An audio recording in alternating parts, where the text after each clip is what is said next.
NHI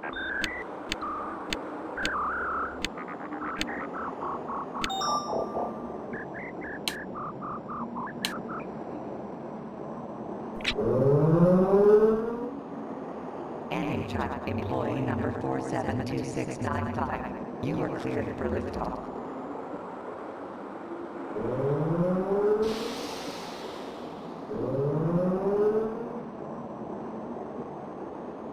All unauthorized personnel vacate loading platform 1. Scheduled launch has been initiated.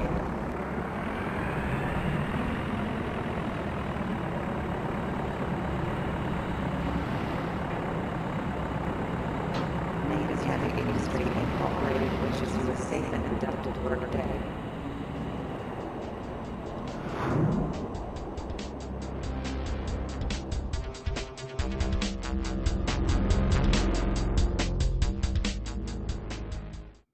Hello everybody, welcome back to the channel, and welcome back to Motherload. Upon its release on the 29th of September in 2004, Motherload became an instant hit, surpassing Defend Your Castle as X-Gen Studios' most played game. In fact, it was so successful that X-Gen Studios actually had to install 3 brand new servers to keep up with the incredible demand. However, with lots of fans comes lots of criticism. The X-Gen forums also got a massive update to deal with the many discussions surrounding the release of the game. And so, on the 4th of November, X-Gen Studios announced that a new enhanced, paid version of Motherload, the Goldium Edition, would be available on CD on the 1st of December of the same year. Moving forward to today, Motherload has truly cemented itself as one of the most influential games of all time, having inspired Infiniminer, which itself later inspired Minecraft, the best-selling game of all time. Now, this video is a follow-up to my original Motherload review, where I covered version 0.937 in detail and reviewed its core gameplay, story, balancing, sound and art design, and replayability. So, in this video, I'm doing things a little differently. I'll be focusing on what has changed between the two versions, exploring the new features, and ultimately updating my original review. Therefore, if you haven't seen the first video yet, or just want a refresher, then please watch that first. But if you're all caught up, then sit back, relax, and enjoy the video. After loading up the game, we get the intro cutscene that I showed earlier, which then takes us to the game's launcher. From here, we can select to play Motherload, visit the X-Gen Studios site, visit the Motherload forums, and play a free game bundled with this release, Flying Copper. After selecting to play Motherload and clicking New Game, we can see that there are now 2 options: Adventure, the base game, and Challenge Mode, which I'll cover later. So, let's start a new adventure. After meeting Mr. Natas, we can immediately see something new. We now have a radio in the top right of the screen, which allows us to select some new songs. This is an amazing addition to the game, since I got so sick of the original song, Heavy Industry, during my last playthrough. My personal favourite of these new songs is Welphonium, as I think it's nice to listen to when just casually mining down. However, Nanotech is just awful. Ow! Malfunction is an in-between of the last 2 songs, but I mean it's still pretty good depending on the mood. Just make sure that you don't have it too loud. And finally, the last music track is Undergrounda, which to me sounds like it would be better suited for a Banjo-Kazooie level. But oh well. All in all, I much prefer the new variety in music, even if I'm not a fan of all the songs. Plus, being able to choose the current track is a nice touch. After reaching a depth of 500 meters and speaking to Mr. Natas, we can return to the surface and find this small, rainbow-coloured, reflected version of the saving station hovering over the repair station. By interacting with it, we can meet our first new character, the Martian Oilers. Welcome, Earthling. We've been observing your activities, and we'd like to offer you a proposition. Martian soil is saturated with the base constituent of the ancient fuel petroleum, oil. We've taken a bird species native to Mars, and genetically re-engineered and trained it to collect oil. The problem is that he still can't dig up anything but worms. If you let him tag along to collect some oil, we'll pay you for every litre you collect. Deal? This oil bird is a small black angel in the style of the XGen Studios logo. To my knowledge, this is the devil version of the Helvian character which featured on XGen Studios' website at the time. With this, every time the player digs into the soil, they have a chance to collect oil and receive a cash reward, which seems to scale with depth. I really like this addition to the game, and it does also help make the mid-game faster. But I do think that it speeds up the early game even more, because of how early we can get it, adding to one of the issues that I had with the other version of the game.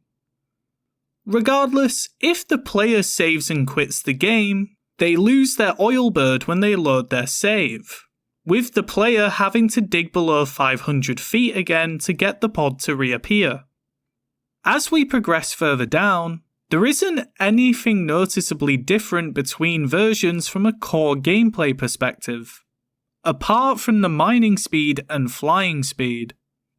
I think as a way to stop the game from feeling too fast, the devs made the mining and flying speed slower between the versions. Or it could have been an issue with my PC, who knows. If this wasn't an issue on my end, then I really don't like this change. It just made the game feel more clunky, which is never a good feeling in any game. However, we can get some new upgrades for our mining pod, which can help mitigate that clunkiness. In the bottom half of the map, so 3,700 feet and below, we can find ancient blueprints underground. Collecting one of these gives us an ancient relic, which are by far the best upgrades for our mining pod. You found the ancient blueprints to build a regenerative hull. Your hull will now slowly repair itself over time.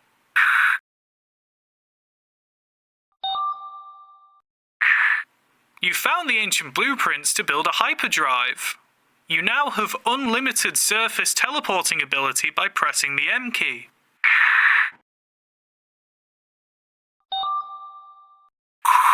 You found the ancient blueprints to build a fuel integrator. Your AATV will now collect fuel from explosive gas pockets. You found the ancient blueprints to build a magma converter.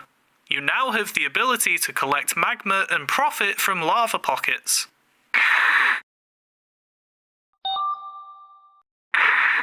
You found the ancient blueprints to build a portable wormhole.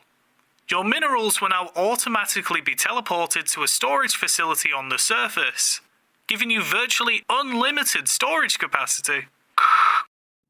If we've already got all of the relics, any additional blueprints give us $100,000. You found ancient blueprints. These blueprints are worth $100,000 at auction.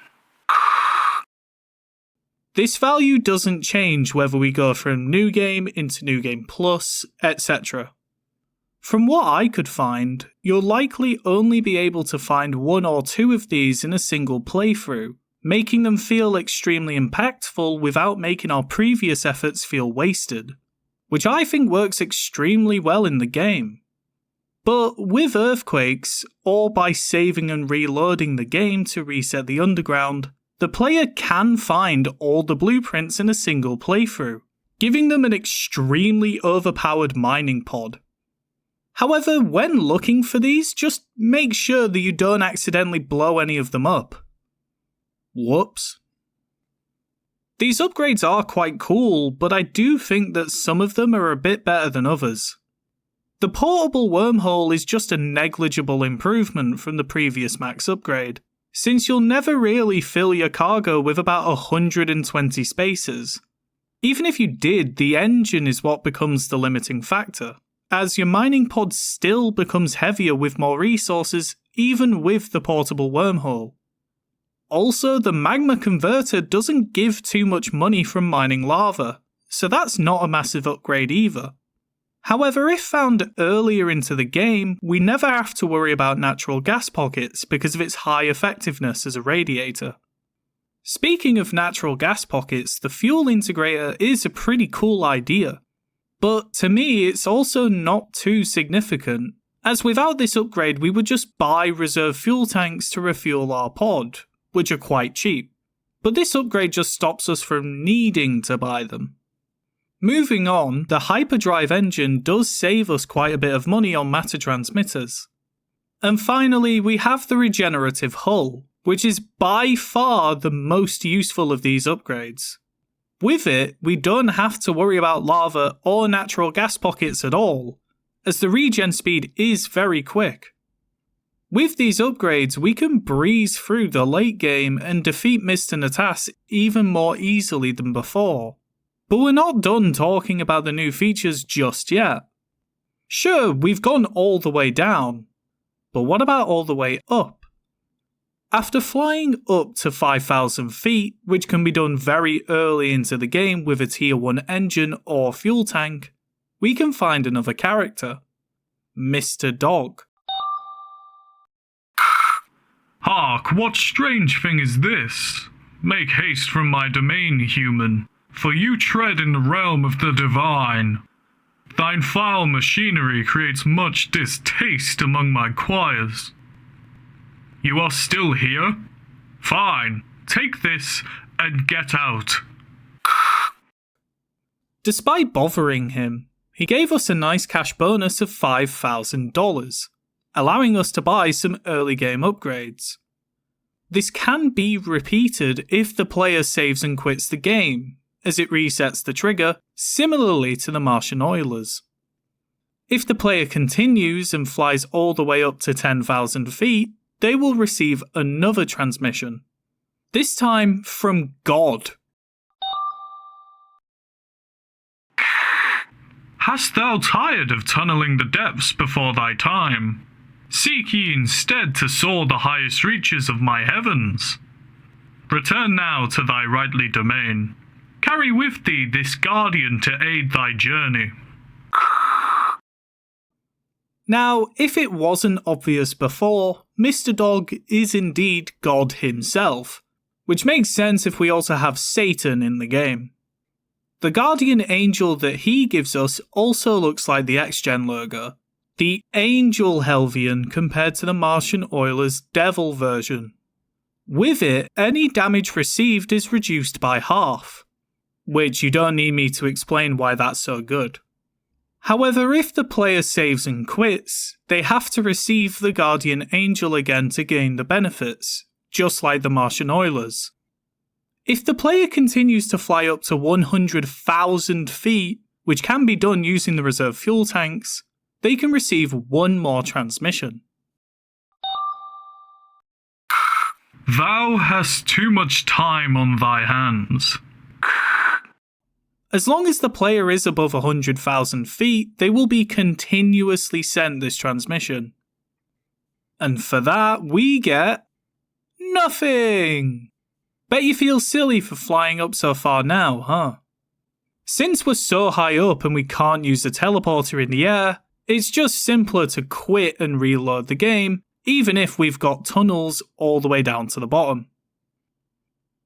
Now, we haven't completely finished talking about everything added to the adventure mode just yet, but I'd like to move on to the challenges. Trust me, you'll see why later. After selecting the challenge mode, we're introduced to an unnamed character, who I'm considering to be a TV show host. Welcome to the Mars Heavy Mining Challenge, where contestants compete to determine the all-round best miner. You'll be given an objective to complete within a time limit. Succeed, and you'll move on to the next challenge. Be careful not to blow up by running out of fuel or by damaging your pod. You can sell minerals in order to refuel and repair damage, but only minerals stored in your cargo bay count towards your challenge total. Your first goal is to mine and retain 5 ironium in under 60 seconds. Good luck! This first objective is pretty simple to complete, but you still have to consider the fact that our mining pod is currently as basic as it gets. But with a bit of care, we can quite easily get this challenge done. Well done, miner! Ready for the next challenge? Mine and hold on to free ironium and free bronzium in under 1 minute 20 seconds. Remember, you can sell your minerals at the shop if you run out of fuel, but you'll need to start your mineral collection from scratch again. If your cargo bay fills up with the wrong minerals, you can jettison the excess from your inventory screen. Got it? Go! After beating a challenge, our health and fuel get restored, which is one less thing to worry about. However, because we have the basic upgrades, we only have 7 cargo spaces. So, if we accidentally picked up a couple things that we didn't need along the way, we'd have to get rid of them in order to have space to beat the challenge. But it's not all bad. If we fail any challenge along the way, we get our health and fuel restored, and we're allowed to try again. You failed to complete the given objective within the time limit. We'll give you another chance. Also, the first challenge has a joke for us if we do somehow manage to fail it. Guess you're more of a miner than a miner. Little joke there. But seriously, you failed to complete the given objective within the time limit. We'll give you another chance. I never said it was a good joke. Now, as a side note, you are able to sell your minerals at the shop on the surface to refuel and repair your pod, just like the announcer says. However, selling your minerals or collecting an artifact doesn't give you any money on screen, so it isn't clear that this is the case. Speaking of the surface, it looks a little different. The saving pod is completely missing, and the upgrade shop is boarded up, preventing us from upgrading our pod.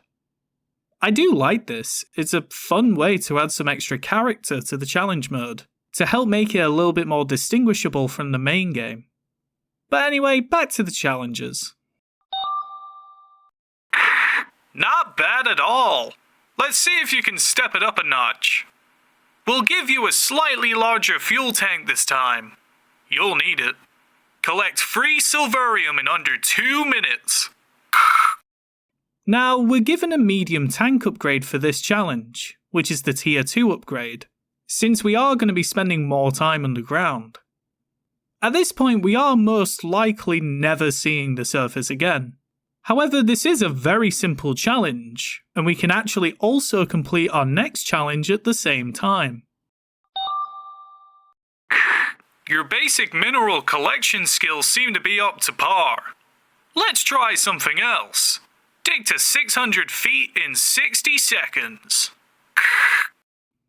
This challenge is also really simple, even if we didn't really dig too far down earlier, since we can use air pockets to save time from mining.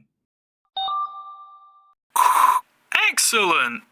The pressure at this depth is starting to slow your drill down. We've upgraded it to compensate.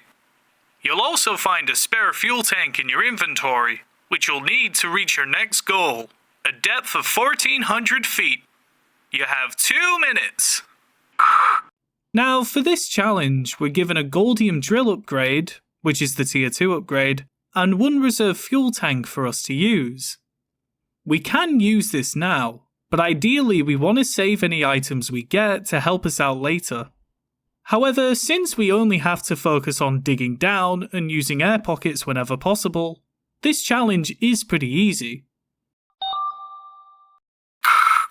Nicely done! You should be seeing a few more valuable minerals at this depth, but we still need to go deeper. We'll give you a slightly faster drill and 2 spare tanks. Collect 5 goldium on your way down at 2,400 feet.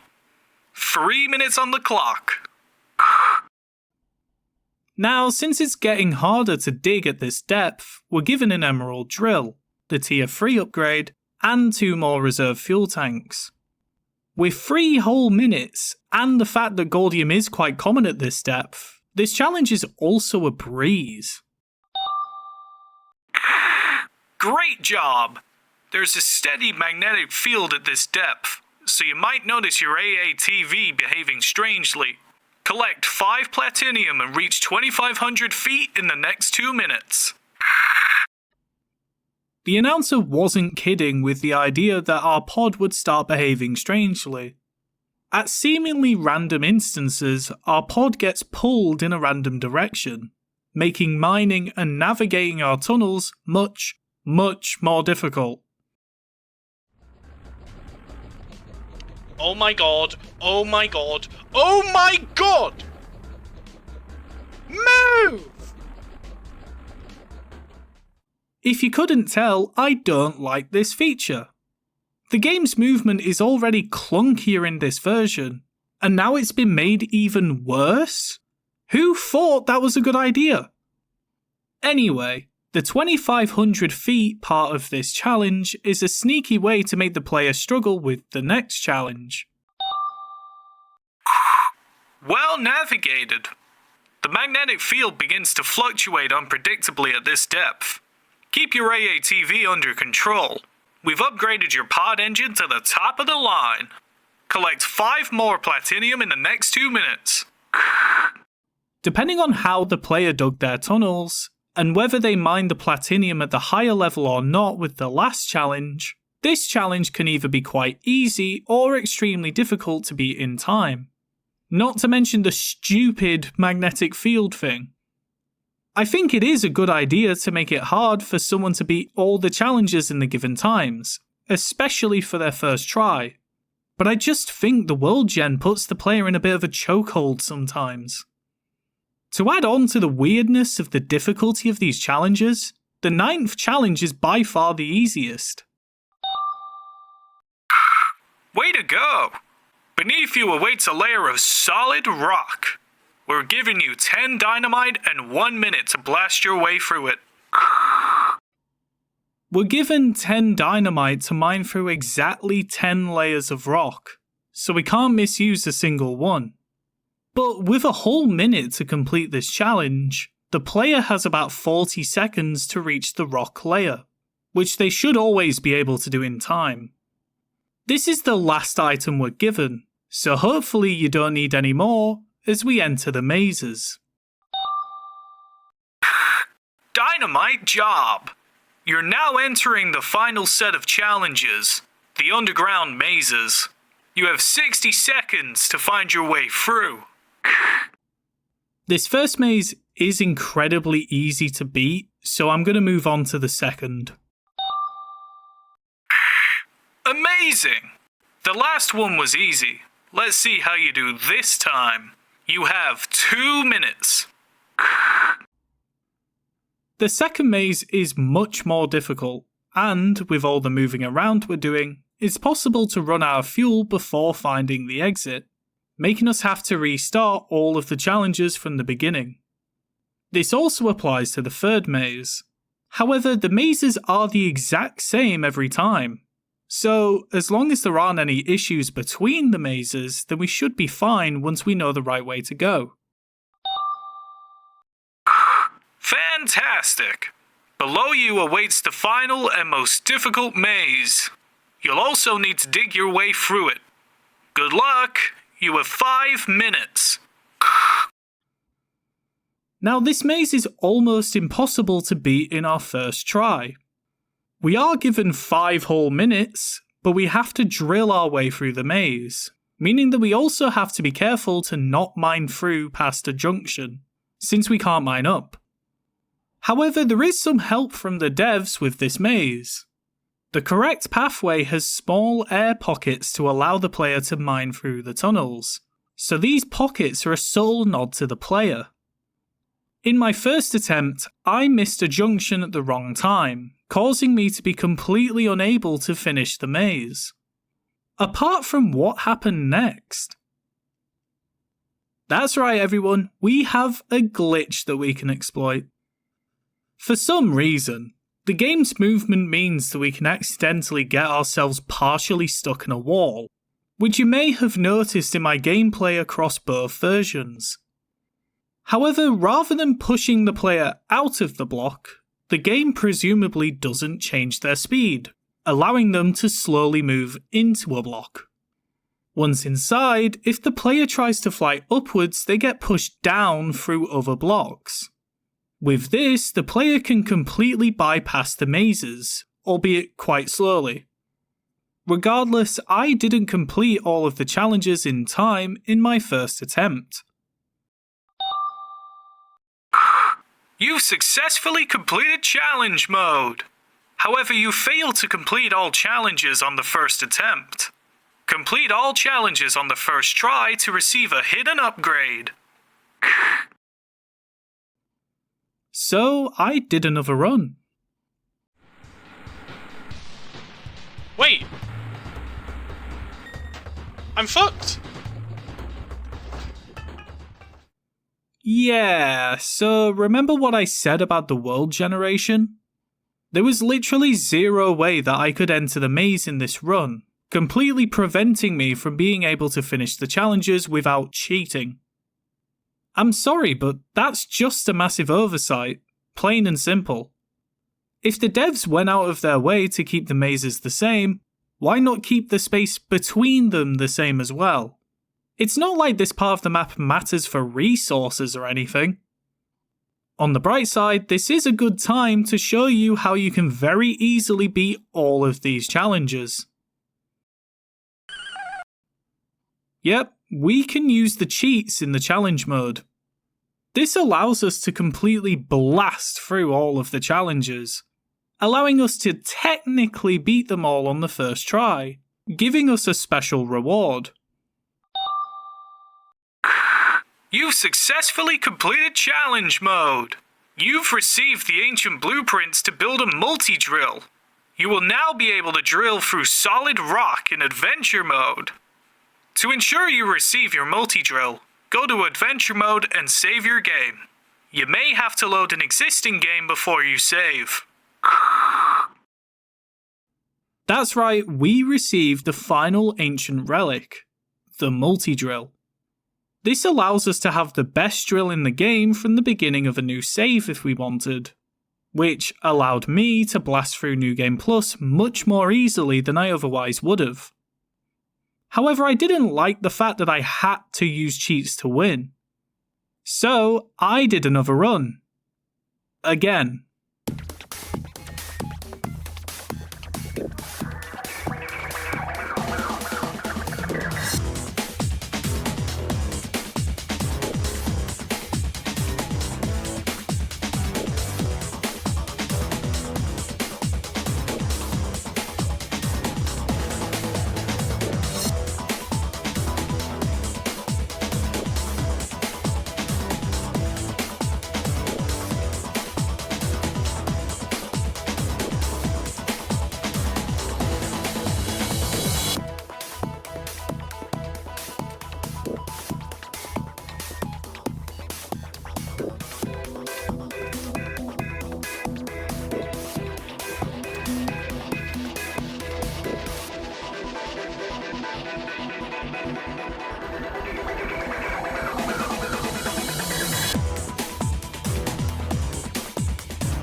Now, the multi-drill is amazing, don't get me wrong, but there is one slight catch. If we complete an adventure mode playthrough, our upgrades are completely reset, meaning that we have to get the multi-drill again. Which, if using the cheats, isn't too bad at all. Now, with all that covered, let's move on to updating my review from the last Motherload video. The core gameplay is mostly unchanged, apart from the flying and mining speeds mentioned earlier. However, with the addition of Ancient Relics and the Guardian Angels, the player now has more freedom to play the game in their own way. Speaking of the Guardian Angels, the new characters do add a fair bit to the world building. The Martian Oilers showed that whilst Earthlings may have left Mars because of the strange activities caused by Mr. Natas and his company, the native Martians have still got their own civilizations within the world. Plus, the intro cutscene when loading up the game is the first time that we get to see our own player character, seemingly without a spacesuit on. This means that Mars has a breathable atmosphere for humans, which probably also explains why the Martian Oilers are in their own little pod, as this atmosphere might be harmful to them. I loved this cutscene. It really helps Mars feel much more alive and developed than the game actually does. Also, the addition of God as a character is hilarious, adding to the game's charm, which I already loved. The balancing is obviously negatively impacted by the addition of the Ancient Relics and the Guardian Angels. But my bigger issue is with the things that were unchanged. The artifacts are exactly how they were in the previous version, with religious artifacts still being able to be found very early into the game. Also, as a correction to my previous video, the value of minerals is halved in New Game Plus, a third in New Game Plus 2, etc. But not the artifacts. Meaning that finding these in these challenging playthroughs is even more impactful than it already was.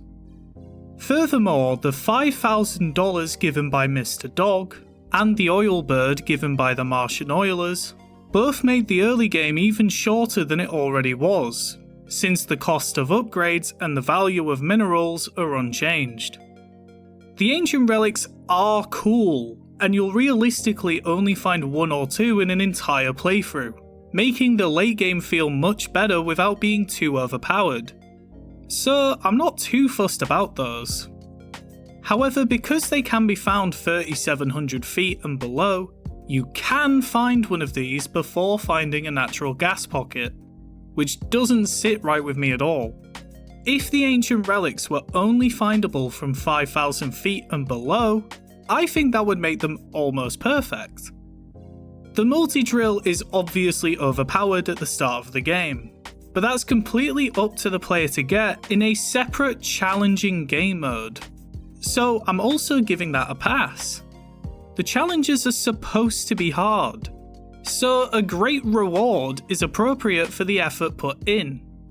However, the fact that you can use cheats to get the multi-drill also leaves a bit of a sour taste in my mouth, and I still can't get over that unwinnable run from the world gen.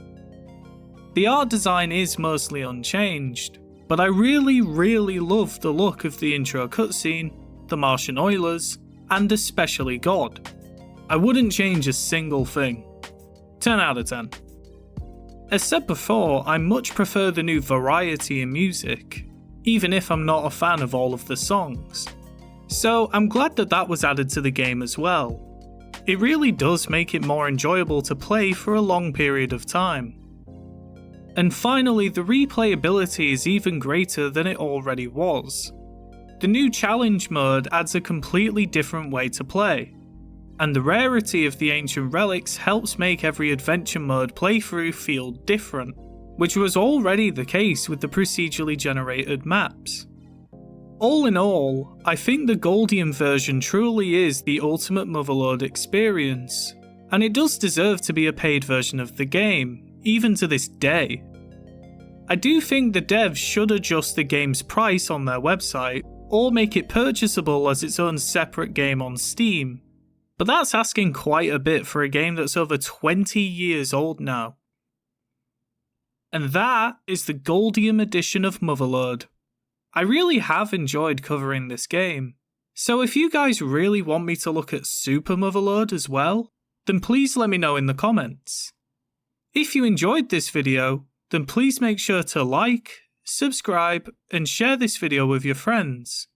It would mean a lot to me as a very small channel if you were to do so, but watching this far into the video is more than enough.